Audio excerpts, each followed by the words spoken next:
আসসালামু আলাইকুম এভরিওয়ান, সবার কি অবস্থা? আজকে পিক্কার বাসায় চলে আসলাম। পিক্কা দাওয়াত দিয়েছিল আমাদের, আজকে চায়ের দাওয়াত। তো আমরা চলে আসলাম। পিক্কা চায়ের সঙ্গে নরলি ভাজতেছে। এই যে আমাদের পিচকি মেহমান তিনজন। আর একটু হাসি দাও। দেখেন নরলি ভাজা হয়ে গেছে, এখন চা দিব এখানে। এই যে নরলি।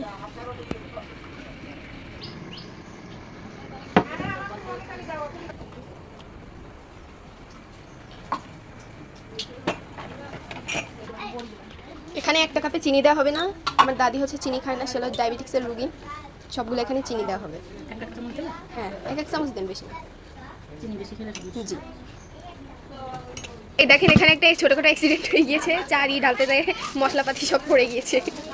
হ্যাঁ, পরপর করে সবগুলো কাপেই চা হচ্ছে আমাদের, চিনি ঢালা হয়ে গিয়েছে পরপর সবগুলো কাপে। বলো তো আজকে কি দাওয়াত?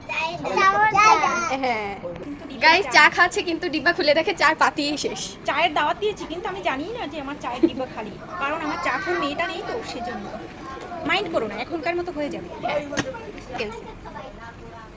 দেখেন চা ফুটছে, কি পরিমাণে চা ফুটছে। মেহমানের পেটে প্রচুর পরিমাণে চায়ের খিদা, এজন্য চা এরকম ফুটছে। ছোটকালে নারী দাদিরা বলতো যে ভাত যদি বেশি ফোটে তাহলে মানুষের পেটে নাকি গৃহস্থের পেটে বেশি খিদা থাকে।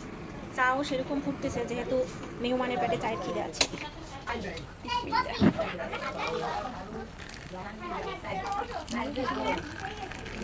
দেখেন গাইস চা ঢালা হচ্ছে। এটা কিন্তু চিনি নেই।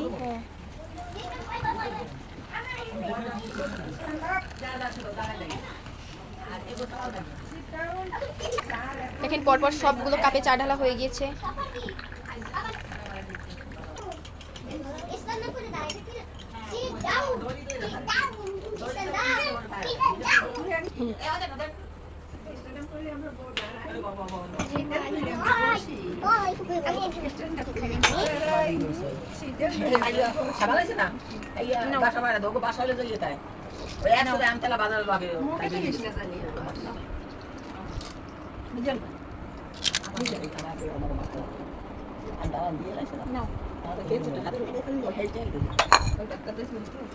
এবার প্রধান অতিথি আসুক। এখন পরপর আমাদের অনেক প্রধান অতিথি আছে, কিন্তু তাদেরকে না উঠে এই এক অতিথিকে উঠাইলাম।